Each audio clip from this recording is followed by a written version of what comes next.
set up 2.5 years ago. Thinking started 3 years ago. And to be quite honest with you, it started with a much more narrow focus. It started with ICANN, IANA transition, internet governance narrowly defined, because that was and remains a controversial issue. Although these very hours, I hope we are in the final phases of doing that important transition the US government has been delivering. We hope that the final proceedings can complete. But in the course of our proceedings, and we spent 2 years, we had 10 meetings around the world, including here in India, which is very important.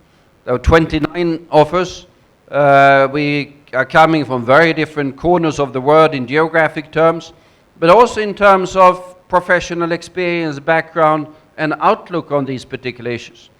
And as I can tell you, probably it took us 2 or 3 meetings before we started to really meld together as a commission and develop a more or less unified approach on these issues.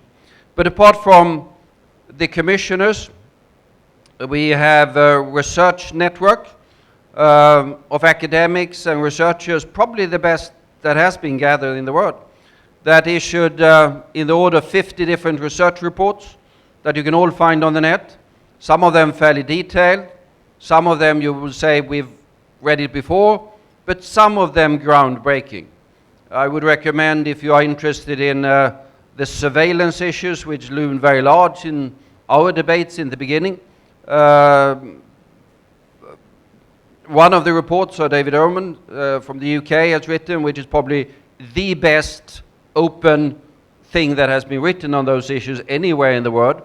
And if you're interested in, which you should be, in the deep web and the dark web, and what happens there and what could happen there, a very good report by Toby Simon of Bangalore and Michael Chertoff of the US. But that's among the 50 different reports. Now, what do we deal with in the report? Well, virtually everything. Without really, and I would say we probably ended up having more questions than answers, but indicating routes ahead. Large numbers of recommendations to policymakers on the governance issues, certainly supporting the multi-stakeholder approach, but having perhaps a somewhat more nuanced approach to that. Because we're saying, yes, multi-stakeholder approach, very important for part of it, but there are other parts of it where states are important when it comes to the legal issues, the rule of law, which is both fighting criminality from terrorists to burglars, but also protecting freedom of speech and freedom of information online. So states have a role, and states have a role also in what they are not doing. What we've seen during the last few years is, of course, that virtually any conflict in the world has now a cyber dimension, and cyber wars is becoming a very real possibility. We've seen gone from what happened with Estonia some years ago to X numbers of things that have been happening in the last year, with the Russians trying to take out the power grid of Ukraine as just one of the examples, and in the Middle East a number of others. Security issues, of course, exploding. The Yahoo bridge the other day, I haven't seen the details of it, but that's just the latest of these. The beginning of a dialogue between governments on how to regulate these particular ones, both bilaterally, US-China most notably, but also within the UN framework. Also concern about how the big private corporations are dealing with privacy and information issues, and related to that, the trust issues that are becoming, and was very much the focus of our discussion.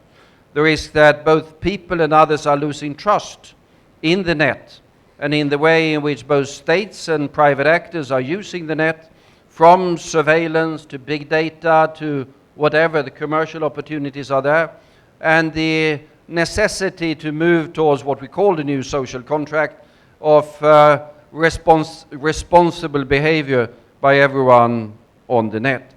I could go on encryption issues, just to mention another one of the critical issues that we spend quite some time on, and which are, in my opinion, absolutely critical to the future.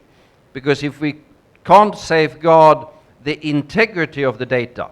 Privacy is one thing, but the integrity of the data that are there, be that private data, or be that commercial data, or be that whatever else, then everything is going to come down crashing the one way or the other.